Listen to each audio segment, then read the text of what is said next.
Hello guys, ito po pala yung aking mini station sa pagtatrabaho as a virtual assistant. So meron tayo ditong dalawang laptop and then dalawang monitor. So requirements po niyan ni client na meron ding additional na monitor para po ma-maximize natin yung trabaho and then mapa-easy ang ating mga trabaho. Kasi kailangan po ng monitor para pag nagbubukas tayo ng mga apps, mga sites, or any work related para ma-maximize natin and para hindi tayo mahirapan sa isang screen lamang. So in this video guys, pag-uusapan naman natin yung specification ng mga laptop, kung ano yung mostly at gusto ng mga client natin pagdating sa pagbili ng laptop, or kung mag-start ka pa lang, is malalaman mo na kung ano mga requirements na kailangan ng ating mga client. So umpisa na natin guys, let's go! Mostly na ginagamit ng mga company or mga virtual assistant pagdating sa laptop is i5, or ito yung entry level na mga requirements ni client. So pag-usapan na natin yan guys. Dapat yung ating laptop is nasa i5 10 Gen pataas. And then dapat meron itong 16 gig RAM. And then meron dapat itong 512 SSD. So para mas maganda is SSD na po yan. Iwasan na natin yung HDD. And then 16 gig RAM. Meron din naman 8 gig RAM, pero mostly talaga is 16 gig RAM. And then i5 10 Gen pataas.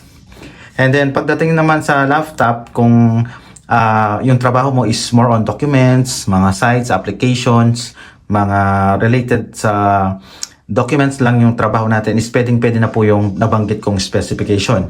Pero kapag ang trabaho po natin is halimbawa video editing, image, AutoCAD, or any related sa mga IT, it's kailangan pong mag-upgrade tayo. Like mga graphics, video card. So kailangan po yun. So yung nabanggit ko pong requirements is yun po yung madalas na requirements pagdating sa BA. So i5 10 Gen pataas, and then yung nabanggit kong specification.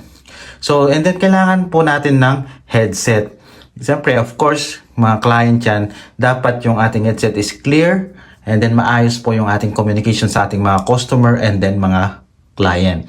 And then minsan requirements din ng customer natin is dapat meron tayong strong Wi-Fi or Wi-Fi connection para po maging smooth ang ating trabaho and then communication na rin sa ating mga customer at mga client.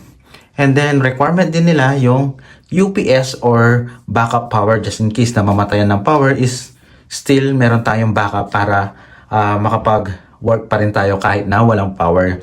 So yung laptop kasi guys, meron itong kapag namatay yung power is pwede mo siyang gamitin ng 2 to 3 hours. So pwede mo siyang gamitin kahit na walang power. So kailangan na lang natin siguro ng UPS para makapag-charge siya and then makapagtrabaho tayo. So kung nagustuhan mo itong video na to at nakatulong sa'yo, is please like and subscribe na rin guys. And then kung meron kang katanungan about sa pagiging virtual assistant regarding on the laptop or requirements or anything na gusto mong itanong guys, sasagutin natin yan sa abot nating makakaya.